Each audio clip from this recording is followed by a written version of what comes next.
এটা বলছে আমি এই কাজের জন্য নই, দেশে আমার দেশ পরিচালনা করা আমার দায়িত্ব না।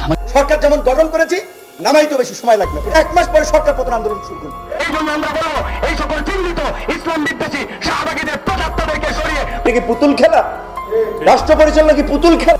হায় হায়, এ আমরা কি দেখতে পাচ্ছি? কিছুদিন যেতে না যেতেই আবারও শুরু হয়ে গেল সরকার পতনের আন্দোলন। তারা রাজপথে নেমেছে। গত কিছুদিন আগে আপনারা সবাই জানেন শেখ হাসিনাকে পদত্যাগ করানো হয়েছিল। এখন আবার কি হয়েছে?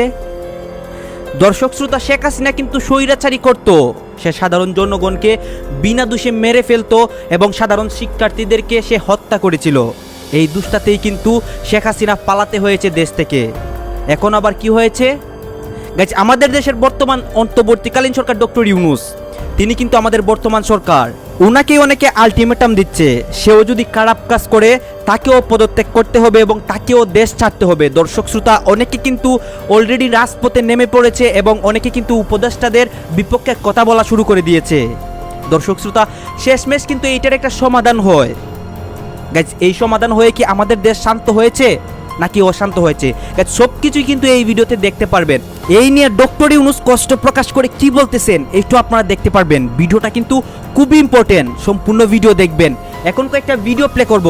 আপনাদের মনে যতগুলা প্রশ্ন রয়েছে এই বিষয়টা নিয়ে, ডক্টর ইউনূসকে নিয়ে এবং পদত্যাগের যে একটা বিষয় এইটা নিয়ে, সম্পূর্ণ ভিডিও দেখবেন, তারপরে আপনাদের মতামত করবেন। এই যে দেখুন, আপনি শেখ হাসিনার বিচার করবেন না, ওবায়দুল কাদেরের বিচার করবেন না, আওয়ামী লীগের হাইকমান্ডের বিচার করবেন না, শেখ পরিবারের বিচার করবেন না, আপনি ওই আনিসুল হক সালমানের প্রমাণদের ধরবেন, তাই না? চুনোপুটি ধরবেন। কথা শুনবেন না, 1 মাস পরে সরকার পতন আন্দোলন শুরু করবো। পরিষ্কার, সরকার পতন করাই দিয়েছি আমরা। এখন আপনারা এনজিও মার্কা সরকার করে আপনারা ভাগ বাটোয়ারার ক্ষেত্র বসাবেন।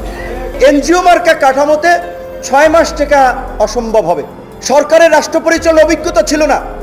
বৃহৎ তরুণ জনগোষ্ঠীর দেশ, যাতে কৃত্রিম বুদ্ধিমত্তার প্রয়োগজনিত কারণ কি? কারণ এখনো পর্যন্ত কোনো কিছু নিয়ন্ত্রণে আনতে পারে নাই। যদি 6 মাস দেখেন, 6 মাসের মধ্যে কোনো কিছু নিয়ন্ত্রণে আনতে না পারে, তাহলে কি হবে? সেনাবাহিনী ক্ষমতা টেক ওভার করবে। কারণ কি? কারণ নির্বাচন নাই, অন্য কোনো দলের হাতে ক্ষমতা দেওয়ার সুযোগ নাই। ফিরে আসছি, তাহলে আপনাদেরকেও আমরা উত্তম মাধ্যম দিয়ে বাংলাদেশ থেকে শ্রমিকরা জবাবের সেই প্রতিহিত করবে। ডক্টর ইউনূস, তোদের সময় শেষ। উপদেষ্টা সমন্বয়ক সারজিৎ হাসনাত, উপদেষ্টা নাহিদ আসিফ, তোদেরকে তাদের ওটাও কিন্তু একটা অভিজ্ঞতা। কিন্তু দেশ চালানো, রাষ্ট্র চালানো, প্রশাসন চালানো এটা একটি অভিজ্ঞতা নয়। যার যদি আমি তো আমার ছাত্রদেরকে ক্লাস সরকারের রাষ্ট্র পরিচালনার অভিজ্ঞতা ছিল না, একজনের একটা মিনিস্ট্রি চালানোর অভিজ্ঞতা নাই, তারা দিচ্ছেন আপনি 3টা মিনিস্ট্রি। এটা কি পুতুল খেলা? রাষ্ট্র পরিচালনা কি পুতুল খেলা? অভিজ্ঞতা ছাড়া আপনি 3টা মিনিস্ট্রি সামলাবেন? শীতের সময় গ্রামে অনেকে বলে, একটু অসুস্থ মানুষ, বয়স্ক মানুষ দেখে যে এই শীত ওঠে কিনা সন্দেহ আছে। তো এই কাঠামোতে যদি সরকার থাকে তাহলে 6 মাস যায় কিনা সন্দেহ আছে। কারণ হচ্ছে সরকারের মধ্যেই বেনিফিশিয়ারিরা ঢুকে গেছে।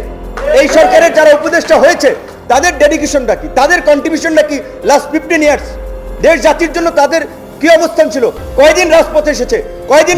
অনেকে এখানে কে বলতেছে ডক্টর ইউনূসের বিরুদ্ধেও কথা বলতেছে, আবার কেউ পক্ষেও কথা বলতেছে। দর্শক শ্রোতা, ডক্টর ইউনূসকে কি মানে কি সর্বশেষ কি হয় ডক্টর ইউনূসের, এইটা কিন্তু আপনারা দেখতে পারবেন। এতক্ষণ আপনাদেরকে কয়েকটা ক্লিপ দেখিয়েছি, ক্লিপ আকারে আপনারা তো অনেক কিছু বুঝেছেন। এখন দেখবেন বিস্তারিতভাবে এবং মূল যে ঘটনাটা, এই ঘটনাটা কিন্তু এখন আপনারা বুঝতে পারবেন। এখন আপনারা সম্পূর্ণ ভিডিও দেখবেন এবং ভিডিও শেষে কিন্তু কয়েকটা ইম্পর্টেন্ট ক্লিপ রয়েছে, সেই ক্লিপগুলো দেখে যাবেন। এই যে অন্তর্বর্তীকালীন সরকারের পার্ট হব না, কারণ এই সরকারের পার্ট হইলে তার সফলতা ব্যর্থতার উপরে আমার ভবিষ্যৎ রাজনীতি নির্ভর করবে। সুতরাং এরকম আনসার্টেন গভর্নমেন্টের আমি ব্যক্তিগতভাবে পার্ট হব না।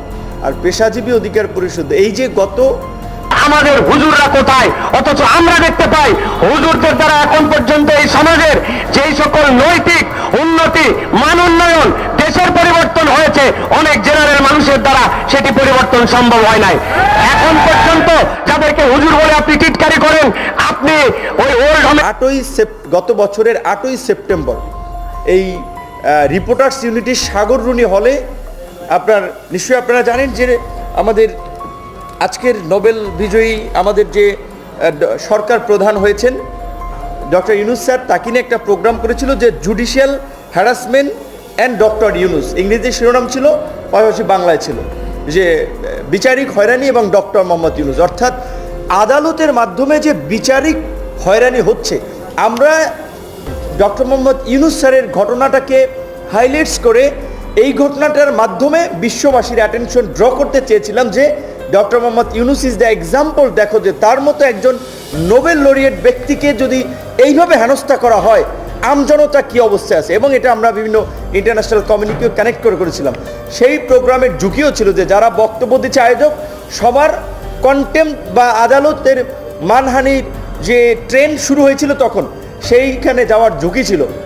সেই রকমের একটা যারা রক্ত দিয়েছে, শ্রম দিয়েছে, 15 বছরে মেধা দিয়েছে, রাজপথে রক্ত ঢেলেছে, জীবন দিয়েছে, জীবন হুমকির সম্মুখীন ছিল, বাড়ি ঘরে যেতে পারে নাই, মামলা আর মামলা। সচিবদেরকেও বলি, 15 বছর যারা হাসিনার গোলামি করেছ তারা তাড়াতাড়ি চলে যাও। 1 মাস কিন্তু এনাফ সময়, এখনো যাও নাই, এখনো খুনি হাসিনার হয়ে আনসার বিদ্রোহ করছো, এখনো খুনি হাসিনার হয়ে পল্লী বিদ্যুৎ করি নাই। আর সামনেও যেই আপনার যা করবে সেটার জন্য সমালোচনা করতে, কথা বলতে আমরা পরোয়া করব না। এই সরকার, আমরা বলছি যে বাংলাদেশের ইতিহাসে এই রকমের সুযোগ বাংলাদেশিরা আমরা পাই নাই একটা জাতীয় ঐক্য এবং সংহতি তৈরি করার জন্য। আরেকবার হয়েছিল মুক্তিযুদ্ধের সময়। মুক্তিযুদ্ধের পরপরও জাতীয় নেতৃবৃন্দের প্রত্যাশা ছিল শেখ মুজিবুর রহমানের নেতৃত্বে একটা জাতীয় সরকার হবে, কিন্তু তিনি সেটা করেন নাই। তিনি ওই আওয়ামী লীগকে নিয়েই সরকার গঠন করেছিলেন, আপনারা জানেন। তো এইবার একটা প্রত্যাশা ছিল যে একটা জাতীয় ঐক্যমতের সরকার হবে। এখন আমি বললে অনেকে আবার কথার অন্যভাবে ব্যাখ্যা করবে। তো আমি 2 বছর আগে আমার আজকের একটা বক্তব্য আমি শেয়ার দিয়েছিলাম। 2 বছর আগে আমাদের দলের প্রতিষ্ঠা বার্ষিকী অনুষ্ঠানে আমির খসরু মাহমুদ চৌধুরী সাহেব আমাদের অফিসে ছিলেন। সেই সময় আমরা বলেছিলাম যে 2 বছর ন্যাচারাল ফেনোমেনাগুলোর জায়গা থেকে আমাদেরকে অ্যাড্রেস করা দরকার। করণীয় কি? প্রথম করণীয় হচ্ছে, বলেছি যে এই সরকার, যেহেতু এখানে উপদেষ্টা মহোদয় আছেন, এই সরকার 1 নম্বর কাজটা করে নাই, কিন্তু অনেকগুলো 4র্থ নম্বর 7ম নম্বর কাজগুলো হাতে নিয়েছে। আপনারা তো দেখলেন সবাই কি বলতেছে, সবাই কিন্তু যার যার মতামত প্রকাশ করতেছে। অনেকে বলতেছে ডক্টর ইউনূস যদি ভুল করেন তাকেও আমরা শেখ হাসিনার মতো করে ফেলবো। দর্শক শ্রোতা, তাদের এই কথাগুলো থেকে কিন্তু আমরা অনেক কিছু বুঝতে পারতেছি। আমাদের দেশের বর্তমান সরকারকে আপনারা সবাই জানেন ডক্টর ইউনূস, এবং তাকে নিয়ে কিন্তু এতক্ষণ এত কথা হয়েছে। দর্শক শ্রোতা, ডক্টর ইউনূস কিন্তু আমাদের দেশে এসেছেন দেশটাকে উন্নত করতে এবং আমাদের দেশটাকে সামনে এগিয়ে নিয়ে যেতে। এবং ডক্টর ইউনূসকে নিয়ে সবাই কি বলতেছে, এইটা দেখলে কিন্তু আমরা অবাক হয়ে যাচ্ছি। দর্শক শ্রোতা, এইসব দেখে আপনারা কি বুঝতে পেরেছেন এটা কিন্তু অবশ্যই কমেন্ট বক্সে লিখবেন। আর হ্যাঁ, আপনাদের কাছে আমাকে রিকোয়েস্ট থাকবে, আমার চ্যানেলটি সাবস্ক্রাইব করবেন এবং পাশে থাকা বেল আইকনটি বাজিয়ে যাবেন। ধন্যবাদ।